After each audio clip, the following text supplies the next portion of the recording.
तुम्हें मेरे सर पे वार करना चाहिए था। पापा, I'm sorry. I'm sorry. Sorry, पापा. I'm sorry. हे गाइस, कॉमिकल्स के एक और एपिसोड में आप सभी का स्वागत है।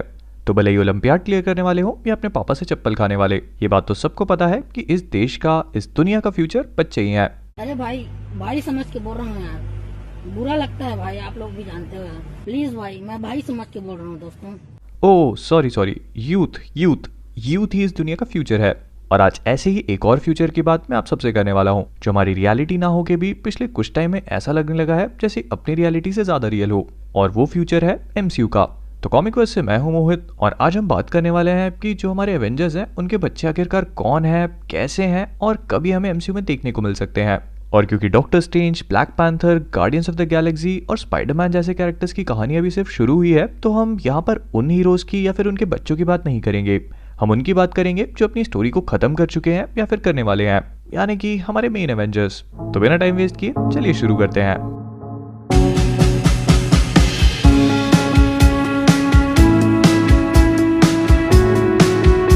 Number 6, black window. तो एमसीयू वालों ने ब्लैक विडो की स्टोरी पहले ही क्लियर कर दी थी, और वो ये थी कि रेड रूम प्रोजेक्ट के कारण वो स्टेराइल है, यानी कि मां नहीं बन सकती। और कॉमिक बुक्स में भी उसका सेम सीन है। उसे एक रोज नाम की बेटी जरूर होती है, लेकिन वो पैदा होते ही मर जाती है।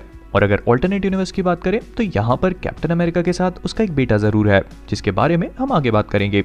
और अगर एमसीयू के हिसाब से बात करें तो ब्लैक विडो की कहानी यहाँ पर खत्म हो चुकी है, और अब ऐसा नहीं लगता कि कोई भी बच्चा उसकी कहानी को आगे कंटिन्यू कर सकता है। हाँ, ये बात जरूर है कि येलेना बेलोवा, जो कि ब्लैक विडो में नताशा रोमानॉफ के साथ दिखने वाली है, हो सकता है कि वो ब्लैक विडो की लेगेसी को आगे कंटिन्यू करे। Number 5, Hawkeye. तो एमसीयू में क्लिंट बार्टन के 2 बच्चे हैं, लायला और नेथन, लेकिन दूसरी तरफ कॉमिक बुक्स में उसका कोई भी बच्चा नहीं है। हाँ, ये बात जरूर है कि वो केट बिशप नाम की एक लड़की को नेक्स्ट हॉकाई बनने के लिए ट्रेन करता है, और वो आगे जाकर बनती भी है। और शायद एमसीयू वालों का भी ऐसे ही कुछ प्लान है, क्योंकि हॉकाई की आने वाली टीवी सीरीज भी इसी पे फोकस रहेगी। अब हो सकता है कि एमसीयू में केट की जगह लायला ले ले, क्योंकि एंड गेम की स्टार्टिंग में हम लोगों ने क्लिंट और लायला की ट्रेनिंग का एक छोटा सा पार्ट देखा भी था। तो भले ही केट बिशप हो या फिर लायला, ये बात तो तय है कि आगे एमसीयू में एक फीमेल आर्चर या फिर एक फीमेल हॉकाई जरूर देखने को मिलने वाली है। Number 4, Hulk. तो एंड गेम के बाद हल्क का फ्यूचर बहुत ज्यादा ब्राइट नहीं लग रहा, क्योंकि अब वो काफी डल बन चुका है। प्लस क्योंकि उसकी कोई भी सोलो मूवी नहीं आई है, तो उसके आगे पीछे की कहानी और कैरेक्टर्स क्लियर नहीं है। और मैं मानता हूँ कि 2008 में आने वाली इनक्रेडिबल हल्क एमसीयू का पार्ट कंसिडर करी जाती है, बट वो 2008 में आई थी, 12 साल पहले। और एज ऑफ अल्ट्रॉन में ब्रूस बैनर नताशा को ये बात खुद ही बोलता है कि उसके बच्चे नहीं हो सकते। अब हो सकता है कि ये चीज़ वो मेटाफोरिकली बोल रहा हो, यानी कि उसके बच्चे हो सकते हैं पर वो फैमिली के लिए बना नहीं है। लेकिन कॉमिक बुक्स में ये चीज़ काफ़ी हद तक क्लियर कर दी गई है कि ब्रूस बैनर को इंसान के साथ, यानी ह्यूमन बीइंग के साथ बच्चे नहीं हो सकते, और इसी वजह से वो बेटी रॉस के साथ इतनी लंबे टाइम से रिलेशनशिप में होने के बाद भी उसे बच्चे नहीं होते। लेकिन वहीं पर बेटी रॉस के अलावा उसके 3 बच्चे और हैं, जिसमें से 2 तो उसको प्लैनेट सकार पे मिली हुई केरा के साथ होते हैं, जो कि बहुत ज्यादा पावरफुल एलियन है। और फिर तीसरा जो है वो डीएनए चोरी होने के कारण लायरा नाम की एक बेटी होती है। लेकिन इनमें से 2 जो ऊपर वाले हैं वो ज्यादा इंपॉर्टेंट है। तो इनके नाम स्कार और हीरो काला है, और ये दोनों ही बहुत ही ज्यादा पावरफुल है। तो स्कार के पास हल्की गामा और अपनी माँ की ओल्ड पावर है, और हीरो काला के पास ओल्ड पावर का भी अपग्रेडेड वर्जन, यानी कि न्यू पावर है। अब अगर आपको इनकी डिटेल जाननी है तो कार्टून ट्रीक ने इन पे अलग से वीडियो किए हुए हैं, लिंक नीचे डिस्क्रिप्शन में मिल जाएगी, जाके देख लीजिए। मैं बस इतना बोलूंगा कि ये दोनों गैलेक्टस तक को हराने की पावर रखते हैं, और वो भी अलग अलग। और हीरो काला तो हरा भी चुका है, तो आप सोच लो कि अगर ये एमसीयू में आए तो क्या बवाल होगा। Number 3, Thor. ओके, तो थॉर एक गॉड है, और अगर आप थोड़ा भी नॉर्स और ग्रीक माइथोलॉजी को फॉलो करते हैं तो आपको पता होगा कि ये कितने शौकीन टाइप के होते हैं। आई मीन हर एक गॉड के कम से कम 8-10 बच्चे तो हैं ही, लेकिन सरप्राइजिंगली मार्वल यूनिवर्स में ऐसा नहीं है। इनफैक्ट कॉमिक्स में तो थॉर के बच्चे कौन है ये तक बताया नहीं गया। ऑल्दो फ्यूचर में उसकी 3 ग्रैंड डॉटर्स हैं, लेकिन उनके माँ बाप कौन है इसका कोई भी मेंशन नहीं है। इसके अलावा एनिमेटेड शो में एक ऐसी रियलिटी दिखाई गई थी जहां पर अल्ट्रॉन पूरी दुनिया को टेक ओवर कर चुका है, और वहां पर इन सारे सुपर हीरोज के जो बच्चे हैं वो सब मिलकर उसका सामना करते हैं।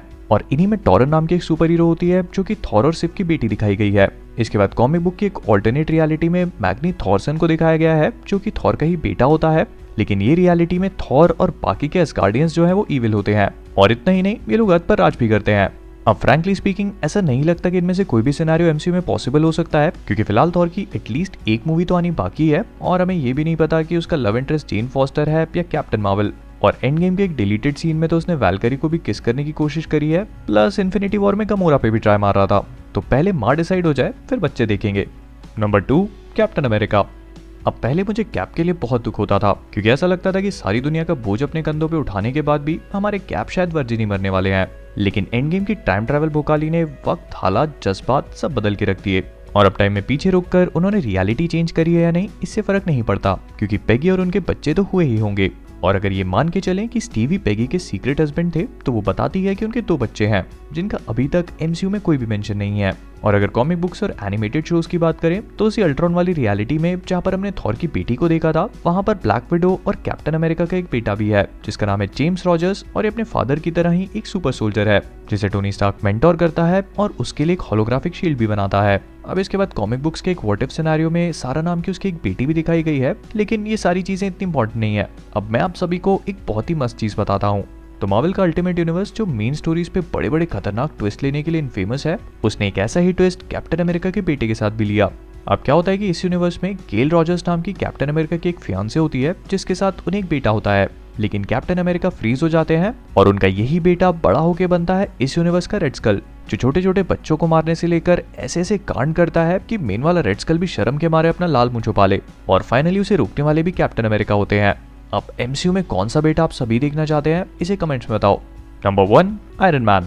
ओके, तो एंड गेम में हमने ये चीज देख ली है कि टोनी और पेपर की एक बहुत क्यूट सी बेटी है मॉर्गन स्टार्क, जो प्रोबेबली एमसीयू में आयरन मैन का मैंटल ले सकती है। या दूसरा शख्स है आयरन मैन 3 वाला हार्ली कीनर। लेकिन क्या आप लोग जानते हैं कि कॉमिक बुक्स में सीन कुछ और ही है, क्योंकि वहां पे पेपर की टोनी से नहीं बल्कि हैप्पी से शादी होती है, जिसकी डेथ के बाद टोनी और पेपर साथ में आते हैं। और हालांकि उनके अभी तक कोई भी बच्चे नहीं है, लेकिन आयरन मैन 500 में पेपर को फ्यूचर का एक विजन दिखता है, जिसमें मैंडरिन ने वर्ल्ड को टेक ओवर कर लिया है और उन दोनों का बेटा हॉवर्ड स्टार्क 3 जो है वो उससे लड़ते हुए अपनी जान दे देता है। प्लस उसकी एक बेटी भी है जिसका नाम जिनी स्टार्क है, और वो अपने पिता हॉवर्ड 3 की मौत के बाद इस फाइट को कंटिन्यू करती है। अब एमसीयू वाले चाहें तो इस स्टोरी या इसके जैसा कुछ पे फॉलो अप कर सकते हैं, क्योंकि शैंग-ची में वो लोग मैंडरिन को इंट्रोड्यूस करने वाले हैं, असली वाले को।